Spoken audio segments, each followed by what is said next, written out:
தலைநகர்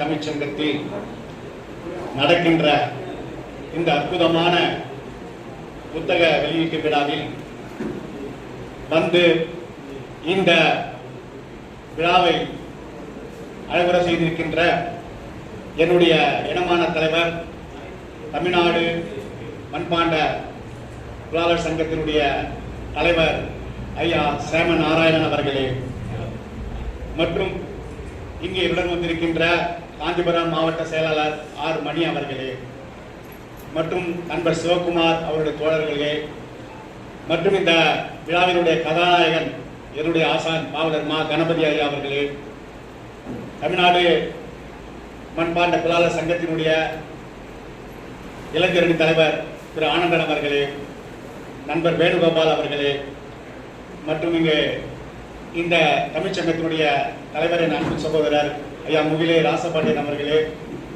கவிவாணர் அவர்களே, பெரியவர் ஐயா திருநாவுக்கரசு அவர்களே, மற்றும் இங்கு சிறப்பு அழைப்பாளராக வந்திருக்கின்றவர்களே, என்னுடைய கவி தோழமைகளே, உங்கள் எல்லோருக்கும் என்னுடைய முதற்கண் வணக்கத்தை நான் தெரியப்படுத்திக் கொள்கிறேன்.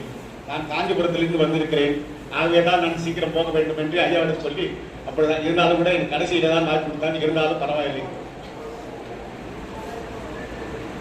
அதாவது பூ மலரும் நேரம் வண்டறியும், கதிர் மலரும் நேரம் நிலமறியும், மழை பொழியும் நேரம் மேகம் அறியும், செய்பிறந்த நேரம் தாயறிவார், செந்தமிழே நீ பிறந்த நேரத்தை யார் அறிவார் என்று சொல்லும் வகையிலே ஆதிகாலம் தொட்டு ஐவகை நிலங்களிலே தவழ்ந்து வந்த என் தாய்மொழி தமிழை வணங்கி என் உரையை தொடங்குகிறேன். ஐயா அவர்கள் திருக்குறள் பெண்ணியம் என்ற நூலை வாங்கி நான் படிப்பதற்காக திருச்சி செல்கின்ற பொழுது ஐயா அவர்கள் நடைபெறும் என்ற இடத்திற்கு நான் சென்றேன். ஐயா வசந்த பவனிலே ஒரு அழகான ஒரு காபியை வாங்கி கொடுத்து எனக்கு அந்த புத்தகத்தை கொடுத்தார். நான் திருச்சி செல்கின்ற பொழுது அந்த பயண நேரத்தில் அதை படித்தேன். படிக்கின்ற பொழுது எனக்கு 2 வரிகள் தான் என்னை மிகவும் பாதித்தது. நிச்சயமாக சொல்கின்றேன், பெண்ணியம் என்ற சொல்லுக்கு இதுவரை நான் பெண்களை பற்றிய சிறப்பு, அந்த பெண்களுடைய குணநலன்கள், அச்சம் நாணம் மடம் பயப்படி சொல்வார்களே, அந்த குணநலன்களை பற்றி சிறப்பு என்று நான் நினைத்துக் கொண்டிருந்தேன். ஆனால் ஐயா அவருடைய புத்தகத்தை பார்த்தபோதுதான் பெண்ணியம் என்றால் பெண் விடுதலைக்கான பெண் அதை மாற்றுகின்ற கோட்பாடு, பெண்ணுடைய விடுதலைக்கு மாற்றுகின்ற ஒரு கோட்பாடு தான் பெண்ணியம், அல்லது ஆணாதிக்க விழுமிகளிலிருந்து போராடுகின்ற பெண்ணுடைய வாழ்க்கை நிலைதான் பெண்ணியம் என்று அற்புதமாக விளக்கியிருக்கிறார். அப்படி என்றால் இந்த பெண்ணுக்கான சமநீதி, இந்த பெண்ணுக்கான சம அந்தஸ்து, பெண்ணுக்கான சம உரிமை, பெண்ணுக்கான சம ஊதியம், இவையெல்லாம் இந்த நூற்றாண்டிலேயே நாம் வாழுகின்ற காலத்திலேயே முழுமையாக கிடைத்து விட்டதா என்றால் இல்லை. அரசியல் அமைப்பு சட்டத்தின் திருத்தத்தின்படி 73 மற்றும் 74 அந்த சட்டத்தின்படி பெண்களுக்கான இடஒதுக்கீடு 33 விழுக்காடு, தமிழ்நாடு இப்பொழுது 50 விழுக்காடு ஒத்துக்கொண்டிருக்கிறார்கள். அந்த 33 விழுக்காடையே நடைமுறைப்படுத்தி விட்டதா என்றால் நிச்சயமாக இல்லை. சமீபத்திலே வந்த தரவு, இரு வாரத்திலே நடந்த நிகழ்வு, திருவள்ளூரிலே 45 வயது பெண்மணி, சென்னையிலே 19 வயது மாணவி, நாமக்கல்லிலே 7 வயது சிறுமி, கிருஷ்ணகிரியிலே 2 வயது சிறுமி மற்றும் 70 வயது மூதாட்டி, இப்பொழுது அருகால் தூத்துக்குடியிலே, இப்படி இந்த பெண்ணினுடைய செல்வம் என்றால் அந்த பெண்ணுக்கான இதை எல்லாம் நான் ஏன் சொல்கிறேன் என்று சொன்னால், அந்த பெண்ணியத்தை பற்றி நான் பேசுகின்ற பொழுது நான் உணர்ச்சி வசப்பட்டு பேசினேன். ஆனால் இப்பொழுது இந்த நூற்றாண்டிலே இப்படி இருக்கிறது என்று சொன்னால், அந்த வள்ளுவன் காலத்திலே அந்த பெண்ணியம் எப்படி இருந்திருக்கும் என்ற ஒரு ஆய்வு கண்ணோட்டத்தில் நான் பேசுகின்றேன். அந்த பாரதி கண்ட புதுமை பெண் போல பகுத்தறிவு பகலவன் கனவு கண்டாரே பெண் விடுதலை போல ஐயன் வள்ளுவன் அவர்களும் இந்த பெண்ணியத்தை பற்றி கனவு கண்டிருப்பார். அதை தன் குரலிலே சொல்லி இருப்பார். அது போன்ற பல குரல்களை இங்கே ஐயா அவர்கள் புத்தகத்திலே மேற்கோள் காட்டியிருக்கிறார்கள்.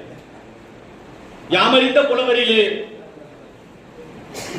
வள்ளுவனை போல், இளங்கோவடிகளை போல், கம்பனை போல் நாம் இங்கு பிறந்ததில்லை பூமியில் என்று மகாகவி பாரதி பாடியிருக்கிறார். அந்த வள்ளுவன் வரிசையிலே கம்பனையும் இளங்கோவடிகளையும் அழைத்து வந்திருக்கிறார். இவர்களுடைய காலம், இளங்கோவடிகளுடைய காலம் கிபி 2ஆம் நூற்றாண்டு, கம்பனுடைய காலம் 12ஆம் நூற்றாண்டு, வள்ளுவனுடைய காலம் கிபி 31ஆம் நூற்றாண்டு என்று சொல்கிறார். இப்படிப்பட்ட கால இடைவெளியில் கூட அந்த பெண்ணியத்தினுடைய பரிணாமம் மாறுபடாமல் இருந்திருக்கிறது. ராமனுடைய காவியம் கம்பராமாயணம், கம்பராமாயணத்திலே அந்த பெண்ணியம் முழுமையாக சொன்னாரா? அதாவது பெண்ணியம் என்பதை நம்முடைய நூலாசிரியர் விளக்க சொன்னார். காட்டிலும் மேட்டிலும் தன்னுடன் நடந்து கொண்ட சீதையை அசோகவனத்தில் சிறை மீட்ட பிறகு அங்கிருந்து மீட்டுக் கொண்டு வருகிறார். பின்பு எனக்காக இல்லை, இந்த ஊராருக்காக ஒரு தீமுட்டி கற்பை நிரூபிக்க வேண்டும் என்று சொல்கிறார். உண்பது கருதி உன் சுடரை காய்ந்தனையோ, நண்பகல் ஒளியினை இரு என்று எண்ணினை, வெண்பிறப்பு இது என பிழையற்பாலையோ, மண்பிறப்பு இடையினை வருந்த வாழ்விலையோ என்று ராமன் சந்தேகடையார் சீதையை சொல்லுகின்ற பொழுது, சீதை என்றதனால் இன்று நான் இனி உரைப்பது எங்களோ அப்படி என்று சொல்லி, இனி நான் செய்வதற்கு ஒன்றுமில்லை, லட்சுமணா நீ தீயை மூட்டு, நான் அக்னி பிரவேசம் செய்கிறேன் என்று சொன்னார். அப்பொழுது அவருடைய மனம் எந்தப்படப்பட்டு என்ற ஒரு கற்பனையை நான் சொல்கிறேன். இல்லை நம்பிய ராமன் என் சொல்லை நம்பவில்லை, அசோகவனத்தில் கூட இதுபோல் ஆறாவது உயிரடையவில்லை என்று உலகத்தின் மிகப்பெரிய இதிகாசங்கள் கம்பராமாயணம், அதே நம்ம ராமாயணம், மகாபாரதம் இரண்டிலுமே ஆணாயத்தால் வீழ்க்கப்பட்ட கதைகள், பெண்ணியை மறித்து போன கதைகள். இப்படியெல்லாம் இருக்கின்ற பொழுது வள்ளுவன் கண்ட அந்த பெண்ணியத்தின் மாண்பு மட்டும் எப்படி சிறந்து விழுகிறது, காலத்தால் எப்படி சிறந்து விழுகிறது. எல்லா வீட்டு ஜன்னல்களும் வானத்தை காண்பிப்பதில்லை, எல்லா வீட்டு வாசலும் பெண்ணியம் என்ற பூ பூப்பதில்லை. ஆனால் வள்ளுவனுடைய திருக்குறளில் அந்த பெண்ணியத்தின் மாண்பு காலம் கடந்து நிற்கிறது என்று சொன்னால் அதுதான் திருக்குறள், அதுதான் திருக்குறளின் சிறப்பு என்று சொல்லி, இப்படிப்பட்ட அந்த திருக்குறளிலே அந்த பெண்ணியத்தை பற்றி மிக அற்புதமாக நம்முடைய பாவலரை அவர்கள் சொல்லியிருக்கிறார்கள். சங்ககால புறவழியை சொல்ல வேண்டும் என்றால் வெண்ணி குயத்தை நான் சொல்ல வேண்டும். ஐயா அவர்கள் மிக அற்புதமாக வெண்ணி குயத்தை பற்றி சொல்லியிருக்கிறார்கள். ஆகவே இதற்கு எனக்கு வாய்ப்பு கொடுத்த இந்த சபையோருக்கும், என்னுடைய கவி தோழமைகளுக்கும், என்னுடைய தலைவர் ஐயா சேம நாராயணன் அவர்களுக்கும், பாவலர் அவர்களுக்கும் என்னுடைய மகத்தான் நன்றியை நான் தெரிவித்துக் கொண்டு விடைபெறுகிறேன். நன்றி, வணக்கம்.